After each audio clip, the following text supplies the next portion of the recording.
प्रतिनिधी जे आहे अधिकारी व सर्व पदाधिकाऱ्यांची आढावा बैठक झाली. कोणत्या विषयावरती ही बैठक घेण्यात आली? आज आढावा बैठक होती, प्राथमिकच बैठक होती आमची. सगळे विभाग प्रमुख बोलवले होते, BDO होते. प्रत्येक विभागाचा आढावा घेतला गेला. विविध योजना ज्या आहेत त्या सगळ्या योजनांमध्ये कार्यान्वित किती आहेत, ठप्प किती आहेत, लाभार्थी किती आहेत, कोण असे जे पात्र आहेत पण त्यांना लाभ अजून गेलेला नाही, या सगळ्याचा आढावा आम्ही घेतला. आणि म्हणजे त्यात सगळेच रोजगार हमी असेल, आरोग्य असेल, शिक्षण असेल, स्वच्छता असेल, पाणी पुरवठा असेल, उमेद, महिला बालकल्याण, कृषी, या सगळ्याच खात्यांचा आढावा घेतला आम्ही. आणि पंचायत समितीचा कारभार इथून पुढं भ्रष्टाचार मुक्त झाला पाहिजे. योजना गरजू व्यक्तींपर्यंत गेली पाहिजे, पात्र व्यक्तींपर्यंत गेली पाहिजे. माणसांना इथं हेलपाटे घालण्याची वेळ येऊ नये. त्यांना लवकरात लवकर जर ते पात्र असतील योजनेचा लाभ देण्यात यावा. आणि कुणाकडूनही कसली अपेक्षा न ठेवता, कुणाचे चेहरे नावं न पाहता, शिफारसी न पाहता पात्र आणि योग्य व्यक्तींनाच लाभ द्यावा, या प्रकारच्या सूचना आम्ही सर्वांनीच मिळून दिल्या. या संदर्भात अधिकाऱ्यांना काय वेगळ्या सूचना दिल्या गेल्या त्या बैठकीत? त्यात अधिकाऱ्यांना मी स्पष्टपणे सांगितलंय की काम करत असताना योजनांचा लाभ गोरगरिबांना, जनतेला, गरजू व्यक्तींना देताना कुठं तर आपल्याला कायद्याची आणि व्यवस्थेची सांगड घालावं. थोडंसं प्रॅक्टिकल व्ह्यू ठेवून, फ्युचरिस्टिक व्ह्यू ठेवून त्यांना लाभ होईल असं पाहून इथं तुम्ही कायद्याची आणि व्यवहाराची सांगड घालायला लागला. तसं न होता कायदा आणि व्यवस्था, त्या माणसाला लाभ पण भेटला पाहिजे, शासनाच्या अटी शर्तींची पूर्तता पण झाली पाहिजे, त्यांनाही अडचण येऊ नये, लाभार्थ्याला अडचण येऊ नये, अशा प्रकारे कामकाज झालं पाहिजे. सक्त सूचना सर्व अधिकाऱ्यांना. कर्मचाऱ्यांच्या रिक्त जागांबाबत कर्मचारी रिक्त जागा आता मी प्रत्येक डिपार्टमेंटला त्यांच्या रिक्वायरमेंट्स द्यायला लावले. काही रिक्वायरमेंट असे जी जिल्हा परिषद स्तरावरून होतात पूर्ण, काही रिक्वायरमेंट असे जी शासन स्तरावरून होते. महत्वाची अडचण आता कर्मचाऱ्यांच्या बाबतीत आहे आरोग्यामध्ये.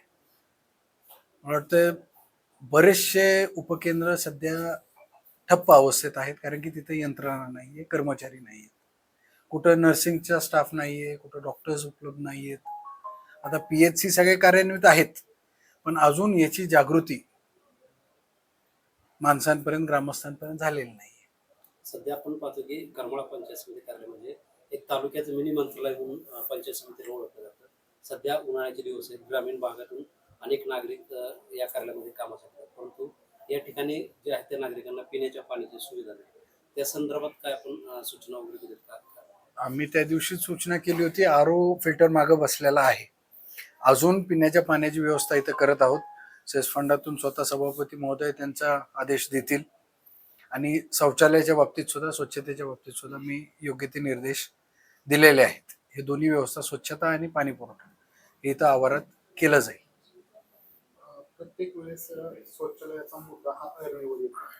या ठिकाणी महिलांना शौचालयास विधी करण्यासाठी जाण्यासाठी पुन्हा तो प्रश्न गहन आहेच, परंतु या ठिकाणी खरं तर पंचायत समितीचे कर्मचारी सुद्धा उघडे होतात. हे वास्तव चित्र हे उघड्यावर करायची गोष्ट नाहीच. माझी सगळ्यांनाच विनंती राहील की असं करू नये. शासनाने किंवा पंचायत समितीनं, जिल्हा परिषदेने असेल, महसूलने असेल, विशेष करून ते जे सुविधा उपलब्ध केलेल्या आहेत त्या ठिकाणी जाऊन तुम्ही शौचालयाला फुल पाहिजे. मला वाटतं, मला आता तेच आढावा घेताना सांगितलं, महिलेच्या ह्याला होतं, कुणी कॉमनली यूज करू नये, ते महिलांची सिक्रेसी असावी, तिथं प्रायव्हसी असावी म्हणूनही ते तेवढ्यासाठी केलं होतं. जर कुणी मागितलं तर ते निश्चितपणे देतील, पण त्याची पण स्वच्छता, शौचालयाच्या बाबतीत सुद्धा, पाणी पुरवठ्याच्या बाबतीत सुद्धा आता आम्ही सक्त निर्देश सर्व अधिकाऱ्यांना दिलेले आहेत.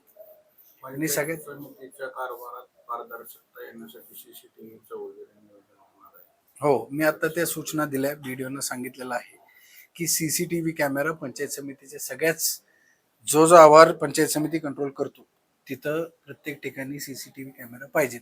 आणि त्याचं कनेक्शन इथं BDOच्या ऑफिसमध्ये पाहिजे, जेणेकरून मला सुद्धा लक्ष ठेवता येईल की कोण एजंट लोक फिरतायत का, कुठल्या अधिकाऱ्यांकडनं हलगर्जीपणा होतोय का कामात, चालढकल होतीये का कामात, ह्याच्यावर लक्ष ठेवण्यासाठी आता पंचायत समितीमध्ये मी CCTV कॅमेरे बसवायला लावले. आम्ही प्रत्येक अधिकाऱ्याला HODला सांगितलेलं आहे की तुमच्या विभागातून काय काय योजना पंचायत समितीच्या माध्यमातून राबतात, ज्या योजना आहेत त्याचा क्रायटेरिया काय आहे, म्हणजे त्याची पात्रता काय आहे लाभ घेण्यासाठी, आणि ते कशा पद्धतीने घेता येईल याचा फलक आपण इथं लावणार आहोत. प्रत्येक योजनेचा पंचायत समिती अंडर कव्हर होणारे प्रत्येक योजना त्याची माहिती हे निश्चितपणे इथं लागेल.